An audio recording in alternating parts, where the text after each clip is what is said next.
거의 2년을 끌어온 삼성바이오로직스의 분식회계 사건이 드디어 어제 삼성바이오로직스의 고의 회계 처리 기준 위반으로 결론났습니다. 저는 이 사건을 박근혜 정권 최악의 금융 적폐 사건이자 삼성 경영권 승계 작업에 부인할 수 없는 증거이며 황당하고도 끔찍한 불법행위에 꼬리가 잡힌 사건으로 규정합니다. 처음 삼성 내부 문서를 접하고 공개를 결심하기까지 저 또한 많은 고민이 있었습니다. 당장 8만 명에 달하는 삼성 바이오로직스 소액 주주들이 느낄 황당함과 재산상의 손실, 그리고 시장에 미칠 충격에 대한 고민이 컸기 때문입니다. 하지만 시장 경제 혼란이 우려된다고 해서 자본시장 교란 행위를 이대로 묵과해서는 안 된다고 생각했습니다. 불편한 진실에 눈 감는 것이 당장의 이익을 지켜줄 수는 있을지 모르지만 국민 경제와 자본시장에는 더 나쁜 결과를 남길 뿐입니다. 또한 검찰은 철저한 수사를 통해 삼성 바이오로직스의 고의분식 회계가 삼성물산과 제일모직 합병의 문제이며 결국 이재용 부회장의 경영권 승계 작업과 직결된 문제임을 낱낱이 밝혀내야 할 것입니다. 삼성물산과 제일모직이 합병할 당시 시장에 숱한 경고와 문제제기가 있었음을 우리는 알고 있습니다. 하지만 박근혜 정부 시절 금융당국은 이러한 시장의 경고와 문제제기를 무시하고 삼성을 감싸왔습니다. 그리고 자본시장을 교란하고 숱한 개미 투자자들에게 좌절감과 손실을 남기고 있는 삼성 바이오로직스의 분식회계로 이어진 것입니다. 삼성 바이오로직스의 분식회계 또한 단순히 일개 회사만의 문제가 아닙니다.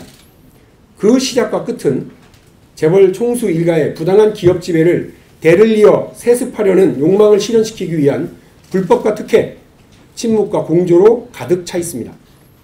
이 과정에서 기업의 적법한 회계 처리를 감시해야 할 회계법인이 사실상 공모를 한 의혹이 있고, 또한 그 회계법인을 감시하고 투명한 시장 경제질서 확립을 위해 역할을 분명히 했어야 하는 금융위와 금감원이 묵인을 했던 정황이 드러나고 있습니다. 이미 박근혜 대통령이 뇌물을 받은 것으로 무엇 때문에?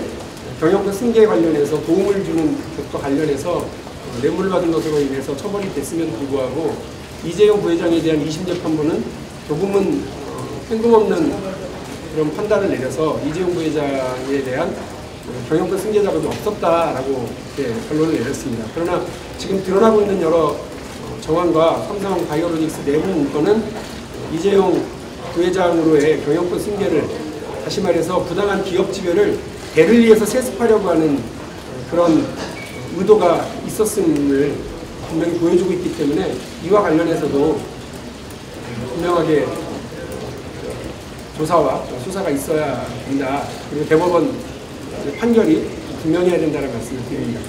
성공한 쿠데타잖아요. 이건희 회장으로부터 이재용 부회장으로의 삼성 전체 경영권 승계를 위한 쿠데타가 성공한 거예요. 성공한 쿠데타니까 그냥 침묵하고 있어야 되나. 제일 좋은 건 제가 문건을 공개하지 않았더라면 몇 명만 알고 있었으니까 그냥 조용히 넘어갔을 수 있었다고 저는 생각하거든요. 근데 그렇게 하는 것이 과연 옳은 것이냐, 그런 생각을 했었어요. 선의 피해가 있죠. 시장의 혼란 당연히 있고요. 그 문제 때문에, 그 불편한 진실 때문에 다 눈 감아야 할까 대한 고민의 결론은 공개하고 모두가 알고 모두가 함께 판단해서 국민적으로 이 부분에 대해서 짊어지고 갈 부분을 짊어지고 가야 된다. 이거를 공개한 제 잘못이 아니고 저는 투자자들을 속인 적이 없습니다. 저는 자본시장을 교란한 적이 없어요. 이 투자자들을 속이고 자본시장을 교란한 행위는 문건에 나타나고 있는 것처럼 삼성 측입니다. 그리고 그걸 감시해야 될 회계법인들입니다. 그들에게 책임을 물어주시기